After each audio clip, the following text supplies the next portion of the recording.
哎，陈小姐你好，这是我帮你做好的那个3个有烧入那个鲸鱼的声音的那个模组。那这3个模组，我现在都有。这个电池盒是装3号电池3颗。那这个电池盒上面这里有个开关，就是通常要切到 on。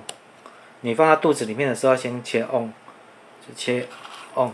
好，那电池我现在是测试，所以我有放电池。那寄的时候不能放电池，因为邮局规定不能放电池。那一般之前根据以前我们的客户就是做娃娃的客户哈，就是说像这种喇叭盒，你上面如果说是直接把棉花盖上去，那它声音会容易出不来。那你这种假设你就是要放在娃娃肚子里面，那你这上面最好就是贴一层那个海绵。那海绵就是声音容易透出来，就是就算它上面有盖，就是你这上面直接就是贴娃娃的，就是靠近娃娃的那个表面的啦。那就是上面尽量棉花少盖一点，它声音就会出得来。好，那另外你第一个声音就是有一个档案，就是1分多钟那个声音背景的杂音蛮大的。那我已经尽量把你调大，就是主要的声音把你调大声，可是那个背景的杂音你又跟着大声，所以说我调这样的效果不知道，我就觉得还蛮大声的啦。另外2个声音就是很清晰，所以我调得很大。那它放在娃娃肚子里面，应该声音就通通是应该音量是够的。那我等一下会用这个棉花测试一次海绵测试一次给你看声音差别，就是它有盖很厚的一块在上面，它声音也不会音量也不会降低。那这个是第一个声音按键，这个就是我讲的那个娃娃专用的按键，你就是把它缝在那个表面可以按的地方，那这个软软的就可以按。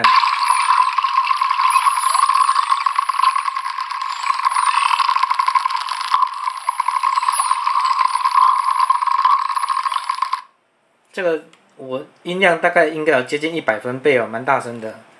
好，那再来第2个，这个中间这个。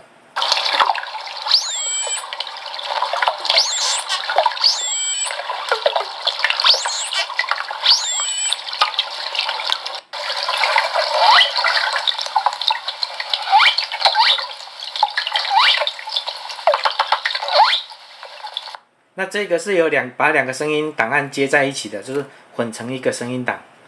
那这个是第3个1分多钟的。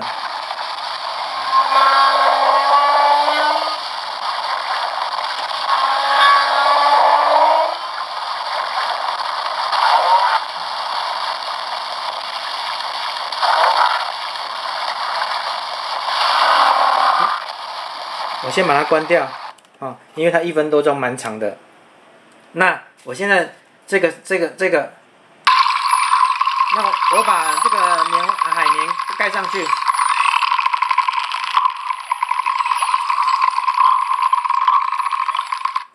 声音几乎是没有什么差别。所以说你这种就是用海绵就是去隔绝，就是让它就是装在娃娃肚子里面，就是贴一个这个会比较好那就声音比较不会被挡住那大概就这样子，我今天就会挂号寄出去。